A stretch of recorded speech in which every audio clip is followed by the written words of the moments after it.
नमस्कार दोस्तों, स्वागत है आपका बैंक के टॉन में। और आज हम इस वीडियो में आपको बताएंगे कि आपके पास अगर अभी भी 2000 का नोट अगर घर पे रखा है तो आप वो किस तरह से अपने अकाउंट में जमा कर सकते हैं। अब दोस्तों 2000 के नोट को जमा करने के लिए आपको किसी भी आरबीआई या फिर किसी भी बैंक के चक्कर लगाने की जरूरत नहीं है, क्योंकि आप वो जमा कर सकते हैं अपने नजदीकी पोस्ट ऑफिस में।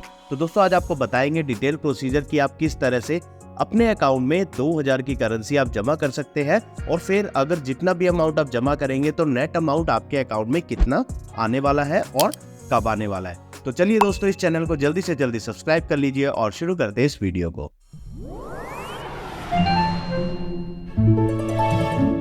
अब दोस्तों सबसे पहले आपको बता दें कि 2000 का नोट आप जमा कर सकते हैं अपने नजदीकी पोस्ट ऑफिस में, और वो पोस्ट ऑफिस आपको अपने नजदीकी पता होगा कि कौन सा पोस्ट ऑफिस आपके नजदीकी लगता है।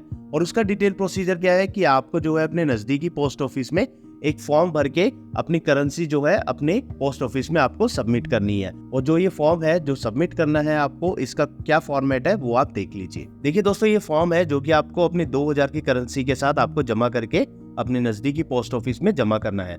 एक सिंपल सा फॉर्म है। देखिए यहाँ पे नेम आपको लिखना है, आपको पैन नंबर लिखना है, आपको अमाउंट लिखना है कि कितना आप जमा कर रहे हैं। अब दोस्तों इसमें अमाउंट की बात करें तो आप मैक्सिमम जो है 20,000 रुपए आप अपने पैन नंबर पर आप जो है जमा कर सकते हैं अपने अकाउंट में। अकाउंट की डिटेल्स आपको इसी फॉर्म में देनी है, वो भी देख लीजिए। यहाँ पे देखिए दोस्तों सेंडर का एड्रेस है, यानी कि आपका एड्रेस जो है यहाँ पे आ जाएगा, वो आप यहाँ पे लिख देंगे। और इसके साथ देखिए यहाँ पे अकाउंट नंबर है, जो भी आप अकाउंट नंबर लिखेंगे दोस्तों वो अकाउंट नंबर आप ध्यान से लिखिए। इसी अकाउंट में जो है आपके पास डिपॉजिट आएगा, नेम ऑफ द बैंक आएगा, और साथ ही आपका ब्रांच का नेम आएगा एंड आपके ब्रांच का आईएफएससी कोड आएगा। एंड यहाँ पे दोस्तों देखिए address he name and address है, यानी कि आप जो ये करेंसी जमा करने वाले हैं वो आपको कहाँ पे जमा करनी है, वो तो आपको अपने नजदीकी पोस्ट ऑफिस में जमा करनी है।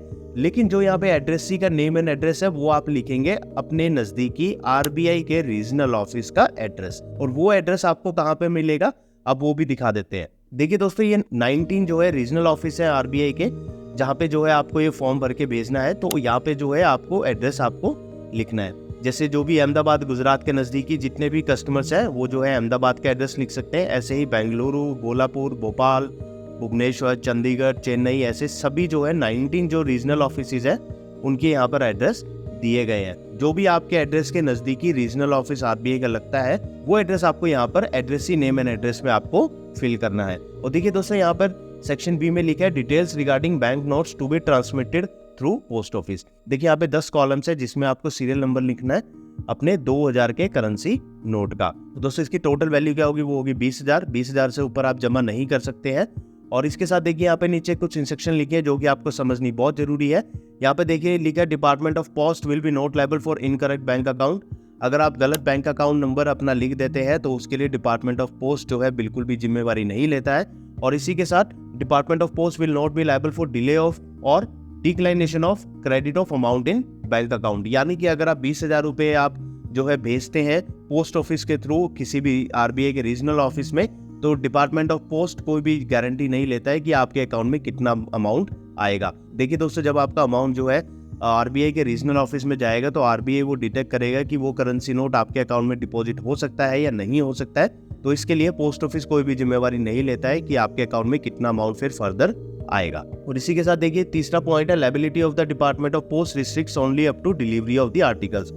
यानी कि जो पोस्ट ऑफिस है वो सिर्फ आपकी जिम्मेवारी ले रहा है कि जो आप करेंसी नोट्स भेज रहे हैं वो आपके जो है सेफ एंड सिक्योरली जो है आरबीआई के रीजनल ऑफिस में पहुंच जाए। सिर्फ वहीं तक जो है पोस्ट ऑफिस की जिम्मेवारी है, इसके बाद पोस्ट ऑफिस की कोई जिम्मेवारी नहीं है। यानी कि आपका अमाउंट कितने दिन में क्रेडिट होगा, कितना क्रेडिट होगा, तो ये सब जिम्मेवारी जो है वो आरबीआई की है। अगर आपको कोई भी कंसर्न फर्दर इसमें आता है कि आपके अकाउंट में कम अमाउंट आया है या फिर आपके अकाउंट में अभी तक डिपॉजिट नहीं आया है, तो उसके लिए कंसर्न आपको किसको अप्रोच करना होगा, आपको डायरेक्टली आरबीआई को अप्रोच करना होगा। इसमें जो है आप कोई भी कंप्लेंट जो है डिपार्टमेंट ऑफ पोस्ट यानी कि पोस्ट ऑफिस को नहीं कर सकते हैं, क्योंकि पोस्ट ऑफिस का काम सिर्फ एक है कि वो आपकी करेंसी लेके एक एनवलप में डाल के जो है जो भी एड्रेस आप रीजनल ऑफिस का लिखते हैं वहां पर जो है वो पोस्ट कर देगा। और दोस्तों आपको बता दें कि ये फॉर्म की 3 कॉपीज आपको भरनी पड़ेंगी, जिसमें से एक आपके पास रहेगी, एक पोस्ट ऑफिस के पास रहेगी, और एक जो है आपके एनवलप के साथ अटैच होकर जो है आरबीआई को पोस्ट कर दी जाएगी। अब दोस्तों इसमें 2 चीज़ आपको और ध्यान रखनी है। सबसे पहले कि जो भी पोस्टल के चार्जेस होंगे, यानी कि जो आपकी डाक जो है आरबीआई के रीजनल ऑफिस में भेजी जा रही है, तो उसके चार्जेस आपसे लिए जाएंगे। और सेकंड चीज़, जो भी आप अमाउंट जो है रेमिट करेंगे पोस्ट ऑफिस के द्वारा, वो टोटली जो है इंश्योर्ड होगा। यानी कि मान लीजिए कि अगर 2000 का नोट आपने पोस्ट ऑफिस के द्वारा रीजनल ऑफिस में भेजा, तो फिर उस अमाउंट की जो है इंश्योरेंस की जाएगी पोस्ट ऑफिस के द्वारा। और दोस्तों ये जो इंश्योरेंस अमाउंट है ये बहुत ही माइनर है।